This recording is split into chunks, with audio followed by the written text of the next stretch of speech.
की कोशिश करे, वो क्यों किसी को कंट्रोल करने की कोशिश कर रहा है? Let's think now, we reflect. आत्मा जब खुद पर कंट्रोल नहीं कर सकती थी, अपने मन, बुद्धि, संस्कार, कर्म इंद्रिया कंट्रोल में नहीं, तो the sense of power came from controlling other people. उनको ये भी नहीं पता चलता कि वो जानबूझ के कुछ कर रहे हैं, उनके हिसाब से जो वो कर रहे हैं वो बिल्कुल सही कर रहे हैं, बट हमें अब अपने आप को कैसे उनसे प्रोटेक्ट करना है? जब हमें किसी का ऐसा संस्कार दिखता है ना, हम कहते अजीब है। पहले मैं ऐसे बोलती थी, अजीब है, कैसे अजीब तरह से बात करते हैं, अजीब व्यवहार है, सीधा सीधा नहीं बोलते हैं, अजीब है। हम सबको अजीब, गलत, रॉन्ग, बुरे ये वर्ड से लेबल कर देते हैं, बिकॉज वी कांट अंडरस्टैंड कि वो ऐसे क्यों है। सपोज मैं यहाँ से चल के जा रही हूँ और मैं लिम्प कर रही हूँ, ठीक है, तो वो लिम्पिंग, टेढ़ा चलना, according to you will not be the definition of right walk, right? जो हम कहते हैं ना, हमारे अनुसार वो सही नहीं कर रहे, यही तो हमारी डिस्टर्बेंस का मेन कारण है। तो आप कहेंगे ये बिल्कुल सही चलने का तरीका नहीं है, and which is according to the normal definition of right, क्योंकि हम बार बार जब जस्टिफाई भी करते हैं ना कि नॉर्मल भी तो ऐसे नहीं चलता ना कोई भी, तो ऐसे कैसे चल सकते हैं, तो ये रॉन्ग है, ये गलत है, इसको चलना नहीं आता, जानबूझ के तो नहीं ऐसे चल रहे, मुझे तंग करने के लिए तो नहीं ऐसे चल रहे,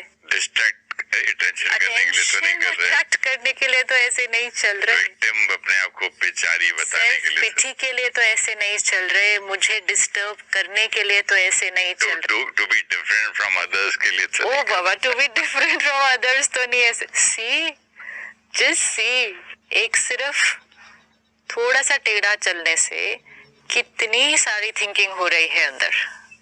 now if you could actually know the reason why I'm walking like that, जब तक आपको रीजन पता नहीं है तो कितनी नेगेटिव थिंकिंग, कितनी डिस्टर्ब्ड थिंकिंग, कितना मेरे प्रति गलत सोचना, कि जानबूझ कर रहे हैं, अटेंशन सीकिंग के लिए कर रहे हैं, सिर्फ एक अलग स्टाइल क्रिएट करने के लिए कर रहे हैं, कितनी सारी thoughts, only why? Because you don't know the actual reason. This is the meaning of that. It's such a beautiful line कि if we could see into the heart of the other person, कि वो ऐसे जो हैं वो क्यों है।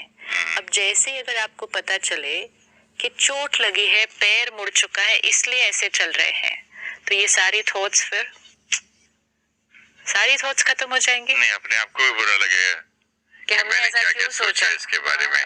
Very true. और वाकई जाके देखो तो बेचारा लंगड़ा है, दर्द में है, और मैं इतनी बातें कर रहा हूँ कि देखो अटेंशन सीकर है, विक्टिम बता रहा है, हम क्या क्या कर रहा है, मतलब।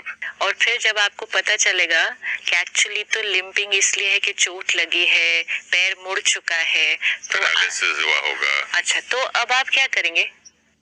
अब हम बोले अपने आप को भी बुरा लगेगा, और पहले गिल्ट फील होगा कि हमने गलत सोचा, और कंपैशनेट हो जाएंगे ना, कि कंपैशनेट भी हो जाएंगे कि अच्छा इस वजह से ऐसे चल रहे हैं, और कुछ, और क्या, अगर कहीं हम उस तरफ जा रहे हैं तो हम कहीं छोड़ देंगे, बोलेंगे आपको हम लिफ्ट दे देते हैं। परफेक्ट। अब आप हेल्प करेंगे।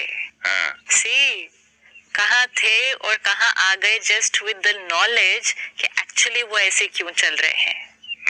यही तो वो लाइन है कि if we could look into the heart of the other person and know the journey of what they are gone through, we would become more tolerant, more kind, more generous. And we will be more, will take more care. वही आपने कर दिया कि अगर नहीं पता था क्यों टेढ़ा चल रहे हैं, तो इतनी negative thinking, disturb thoughts, and व्यक्ति ही गलत है। फिर पता चल गया तो अपनी थिंकिंग गलत लगी, दूसरे के प्रति कंपैशन हुआ, और तीसरा उनको हेल्प करना भी चाहा। एक दिन एक स्कूटर पे आदमी जा रहा था, तो एक आदमी रोड क्रॉस कर रहा था, तो स्कूटर वाले ने ब्रेक मार के उसको गाली दी और पूछा कि अंधा है क्या? वो टर्न करके बोला हाँ बाबा मैं अंधा हूँ। कितना उसको लगा होगा, बोला देखो एक्चुअली अंधा था वो। हर आत्मा जो चल रही है, जिसके लिए हमने कहा कि वो माइंड गेम्स खेल रहे हैं, वो हमें मैनिपुलेट कर रहे हैं, वो हमें जानबूझ के तंग करने की कोशिश कर रहे हैं, वो हमें हर्ट करने के लिए ऐसा कर रहे हैं, वो तो खुद ही लंगड़ा रहे हैं, वो आपके साथ माइंड गेम्स नहीं। कंट्रोल करने की कोशिश करे वो लंगड़ा रहा है। जो किसी को कंट्रोल करने की कोशिश करे वो क्यों किसी को कंट्रोल करने की कोशिश कर रहा है? Let's think now, we reflect. हमारे पास सारे आंसर्स हैं। अगर मैं आपको कंट्रोल करने की कोशिश करूं, आप मेरा कहना माने, आप मेरे कहे अनुसार चले, मैं जो कहूं वो सही है, आप वैसा करें, इट्स अ सेंस ऑफ मैं जो कहूं वैसा आप चले, क्योंकि मैं जो कहती हूँ वही सही है, आपको वैसा ही चलना चाहिए, उसमें आपका ही फायदा है। This is a sense of I know better than you. And it's a sense of superior feeling. And it's a sense of controlling others. It's a sense कि जब आप मेरे अनुसार चलेंगे तब I am powerful. I feel powerful ना।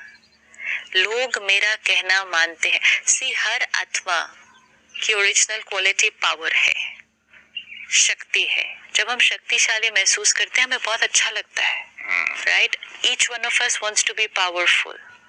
जैसे प्यार हमारा ओरिजिनल क्वालिटी है, तो हमें अच्छा लगता है जब हमें प्यार अनुभव हो। लेकिन आज अपनी ओरिजिनल क्वालिटी प्यार नहीं अनुभव हो रही थी, तो कब अच्छा लगता था? जब कभी किसी और से प्यार मिले। सम्मान, रिस्पेक्ट हमारी ओरिजिनल क्वालिटी थी, नहीं अनुभव हो रही थी, तब अच्छा लगता था जब कोई और हमें रिस्पेक्ट दे। और अगर किसी और ने रिस्पेक्ट नहीं दी तो हमें रिस्पेक्ट की कमी महसूस होती थी। This is what was happening. Power हमारी ओरिजिनल क्वालिटी थी। पावर एक्चुअली तब अनुभव होगी जब हम अपने ऊपर कंट्रोल में रहेंगे, लेकिन वो नहीं हो रहा था। तो हमें पावरफुल कब फील होता था? जब दूसरे लोग हमारे कंट्रोल में चलते हैं। Every quality of the soul, आत्मा को वो सातों क्वालिटीज अनुभव करनी ही करनी है, उसको चाहिए वो। सिर्फ फर्क ये हो रहा है जब अपने अंदर से नहीं महसूस हो रही तो वो उसको बाहर से महसूस करने की कोशिश करती है। तो आत्मा जब खुद पर कंट्रोल नहीं कर सकती थी, अपने मन, बुद्धि, संस्कार, कर्म इंद्रियां कंट्रोल में नहीं, तो the sense of power came from controlling other people. And if you see, almost all of us are on this journey of trying to control other people. वो हम पोजीशन से कंट्रोल करने की कोशिश करें, रिश्ते के नाते कंट्रोल करने की कोशिश करें, हम बड़े हैं एज में इसलिए कंट्रोल करने की कोशिश करें। लेकिन जब लोग मेरे कंट्रोल में हैं तब आई एम पावरफुल, और अगर लोग मेरे कंट्रोल में नहीं तो आई फील अब तो मेरे कोई कंट्रोल में ही नहीं है, वेरी पावरलेस। एंड जब लोग मेरे कंट्रोल से बाहर जाना शुरू करते हैं, इट्स वेरी डिस्टर्बिंग। तो ये जो आप कह रहे हैं कि कोई हमें कंट्रोल करने की कोशिश कर रहा है, कंट्रोल मीन्स को किसी न किसी तरह वो ट्राई कर रहे हैं, मैनिपुलेट कह लो उसको। मैनिपुलेट करना भी मतलब क्या करना, कि वो आत्मा कुछ ऐसा ऐसा करेगी जिससे आपकी मन की स्थिति उसके अनुसार चले। मैनिपुलेट कर रहे हैं वो आपको, तो वो इसलिए हो रहा है क्योंकि उसकी अपने मन की स्थिति उसके अनुसार नहीं चलती है। हर आत्मा की, ये कोटेशन इतनी ब्यूटीफुल है, हर आत्मा की जीवन में हमें नहीं पता क्या क्या हुआ, उसके बचपन में उसके साथ क्या हुआ हमें नहीं पता। शायद उसको रिजेक्शन मिला हो पेरेंट्स से, किसी को बहुत क्रिटिसिज्म मिला हो पेरेंट्स से, किसी को बहुत ही कंट्रोलिंग पेरेंट्स मिले हो जो बहुत डोमिनेट करते हैं उसके ऊपर। जरूरी थोड़ी पेरेंट्स ऐसे हो, तुम खुद ही पैदा हुए ऐसे, that I want to control the world। चलो, अगर जन्म से आप लेके आए होंगे संस्कार भी लेकर आए हो, संस्कार भी लेकर क्यों आए हो, कभी ना कभी कुछ अनुभव हुआ होगा ना। मतलब आपका ये है कि कोई कंट्रोल करे मुझे तो मैं आगे जाके कंट्रोल करे, एक्सप्लॉइट करे, अब्यूज करे, उस क्षण मुझे ऐसा फील हुआ होगा कि I am being overpowered by other people, I am very weak. ये मेरे अंदर प्रोग्रामिंग में फिट हो गया। जब मेरी प्रोग्रामिंग में फिट हुआ आई एम वेरी वीक, अब मुझे मैं पावरफुल हूँ ये मैं कैसे प्रूव करूँ अपने आप को? बाय कंट्रोलिंग समवन एल्स ना। उसके अलावा how will I be able to prove to myself कि नो आई एम पावरफुल।